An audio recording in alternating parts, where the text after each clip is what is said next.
Class 12 এর ছাত্রছাত্রীরা, আজকে আমি তোমাদের স্থির তড়িৎ ক্ষেত্র এবং তড়িৎ বিভব এই নিয়ে পড়াচ্ছিলাম।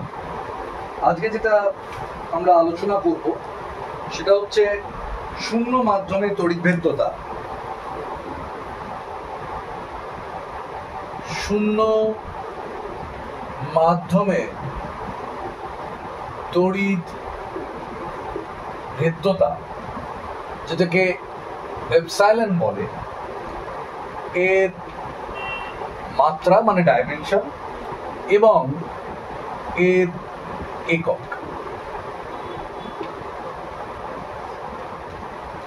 তো আমরা প্রথমেই কুলম্বের সূত্র, শূন্য স্থানে দুটি বিন্দু আধান রয়েছে, যে বিন্দু আধান দুটি হচ্ছে Q1 এবং Q2। তারা শূন্য স্থানে থাকার জন্য 1/4πε0 এবং Q1 Q2 দুটো বিন্দু আধান পরস্পরের থেকে 8 দূরত্ব দূরে আছে। এটা Q1, এটা Q2, এদের মধ্যে যে স্থিরতাড়িতিক বল ক্রিয়া করছে তা আমি কুলম্বের সূত্র দিয়ে এভাবে ব্যাখ্যা করতে পারি। তার মানে এপসাইলন জিরোটা কি? এপসাইলন জিরোটা হচ্ছে 1/4πf Q1 Q2/r²। মানে আমি যদি এসআই পদ্ধতিতে একে দেখাতে যাই, তাহলে কুলম্বের একক হচ্ছে, চার্জের একক হচ্ছে কুলম্ব, বলের একক হচ্ছে নিউটন, আর দূরত্বের একক হচ্ছে মিটার। তার মানে এপসাইলন জিরো যে, আর এইগুলো তো 1/4π, তো কোনো ইউনিট নেই, তাহলে তার মাত্রাটা কি আসছে? Coulomb square by newton metre square. তার মানে আমি বলতে পারি coulomb square newton to the power -1 metre to the power -1। এইটা হচ্ছে এসআই পদ্ধতিতে এপসাইলন জিরোর একক বার করার পদ্ধতি। এটা যদি এমসিকিউ আসে তাহলে মুখস্থ না করতেও পারো, তোমার পরীক্ষার খাতার যে কোনো একটা সাইডে একটা রাফ অংশে তুমি এভাবে করে নিয়ে তাকে লিখেও দিতে পারো। এবার আমি যদি বলি এপসাইলন জিরোর মাত্রা, মাত্রা কি করে বলবো? না, উপরে আধানের স্কোয়ার রয়েছে, আধান মানে চার্জ, তার স্কোয়ার বাই বল ইন্টু দূরত্বর স্কোয়ার। তার মানে আধান স্কোয়ার মানে আমি বলতে পারি I⁻², T⁻²। কারণ কি? Q charge equals to IT, current equals to আধান বাই সময়। তার মানে চার্জ ইকুয়াল টু IT, তার আবার স্কোয়ার মানে I²T² বাই বল হচ্ছে mL T⁻²। এগুলো সমস্ত আধান, আর দূরত্ব হচ্ছে L² বা L²।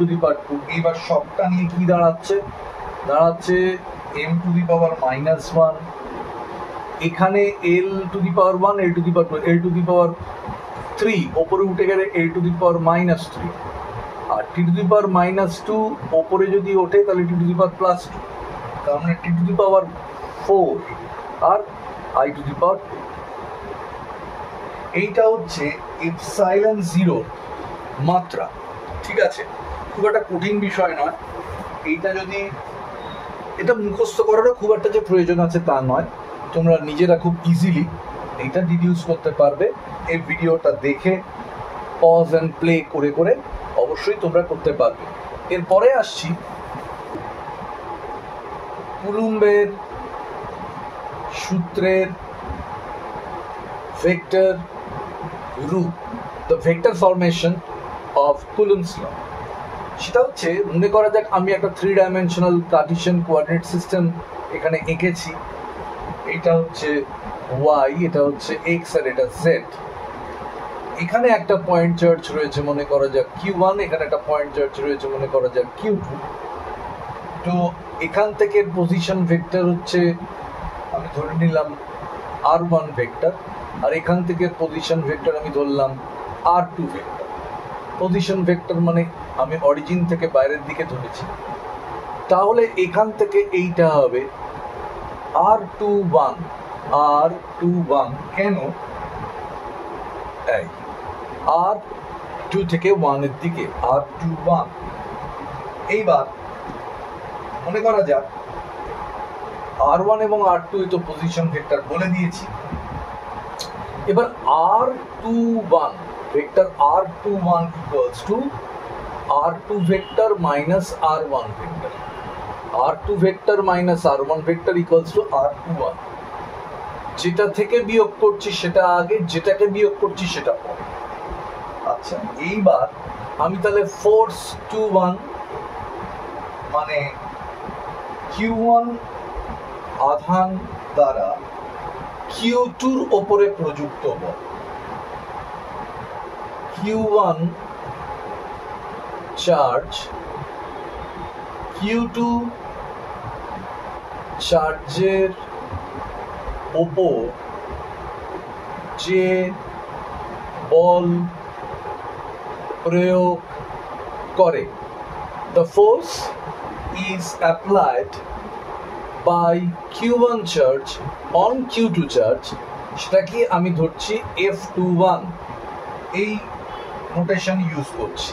তাহলে F21 vector F21 equals to 1 by 4 pi epsilon 0 epsilon r, epsilon 0 epsilon r। আগের দিন কিন্তু এই epsilon 0 epsilon r মানে একটা কে এর আলোচনা আমরা করেছিলাম, ঠিক আছে? তো এটাকে বলা হতো এটা রিলেটিভ পারমিটিভিটি, ঠিক আছে, epsilon r। Q1 Q2 charge দুটো তো রয়েছে, R21 এটা শুধু ডিস্টেন্সটা আমরা নিয়ে তার স্কোয়ার করছি, আর এর ডিরেকশনটা কোন দিকে হবে, R21 মানে Q1 থেকে Q2 দিকে, ঠিক আছে? এবার এই দ্বিতীয় আধান মানে Q2 Q1 এর উপরে যে বল প্রয়োগ করবে ন্যাচারালি সেটা হচ্ছে F12। Q1 Q2 এর উপর বল প্রয়োগ করলে F21 যার উপরে বল প্রয়োগ করা হচ্ছে সে আগে, যে প্রয়োগ করছে যার জন্য প্রযুক্ত হচ্ছে সে পরে। তাহলে এখানে আমার Q2 আধানের জন্য যদি Q1 আধানের উপর বল প্রযুক্ত হয় তাহলে Q12 1 এর উপরে বল প্রযুক্ত হচ্ছে 2 এর জন্য, তার মানে একইভাবে 1/4 পাই এপসাইলন 0 এপসাইলন r, কারণ এরা দুজন একই মাধ্যমের মধ্যে আছে যথারীতি Q1 Q2, এবং এইখানে আরটা হয়ে যাবে কিন্তু R12 তার স্কোয়ার, আর ডিরেকশনটাও হয়ে যাবে R12। অ্যাকচুয়ালি এখানে একটা ক্যাপ বসালে অ্যাকচুয়ালি ইউনিট ভেক্টর তো সেই হিসেবে আমি ক্যাপ বসিয়ে দিতে পারি। যেখানে এই যেটা বললাম ক্যাপ মানে R21 ক্যাপ এবং R12 ক্যাপ, এগুলো সবই হচ্ছে এই দিক থেকে এই দিকে যে ইউনিট ভেক্টর, আর R12 হচ্ছে এই দিক থেকে এই দিকের ইউনিট ভেক্টর। এখন দুটোই ইকুয়াল, তার মানে আমি যদি R21 mod equals to R12 vector মানে ক্যাপ মড করতেই পারি, আমি ক্যাপ না দিয়েও এখানে ভেক্টর নোটেশন দিতে পারি, ঠিক আছে? তাহলে সেদিক থেকে চিন্তা করলে তোমার R21 আর R12 এদের মধ্যে বিপরীতমুখী এরা, ঠিক আছে?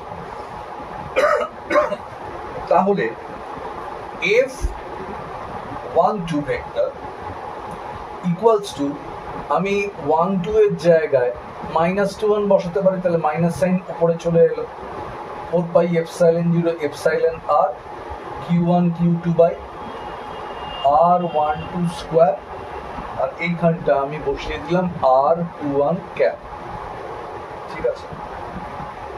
R21 ক্যাপ, আর এইটা শুধু চেঞ্জ করে দিলে একটা অদ্ভুত জিনিস চলে আসবে, -1/4 pi epsilon 0 epsilon r Q1 Q2 by R12।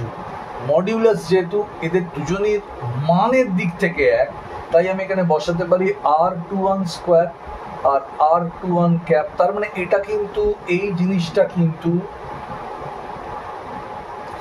এর সাথে সমান, তার মানে এখানে বসাতে পারি -F21 ভেক্টর, তার মানে F12 vector equals to -F21 vector. এখান থেকে এটা কি বোঝা যাচ্ছে, দুটো বিন্দু আধানের প্রথমটির দ্বারা দ্বিতীয়টির উপর প্রযুক্ত বলের মান দ্বিতীয়টির দ্বারা প্রথমটির উপর প্রযুক্ত বলের মানের সমান এবং বিপরীতমুখী। আমি একটা একটু লিখে দিই, তোমাদের পক্ষে সুবিধা হবে। সেটা হচ্ছে এখানে Q1 দ্বারা Q2-র ওপর প্রযুক্ত বল, কমা Q2 দ্বারা Q1-এর ওপর প্রযুক্ত বলের সমান ও বিপরীতমুখী। এটা বাড়িতে তোমাকে প্র্যাকটিস করতে হবে বারবার করে, ঠিক আছে? এইটা বারবার করে প্র্যাকটিস করলে এসে যাবে।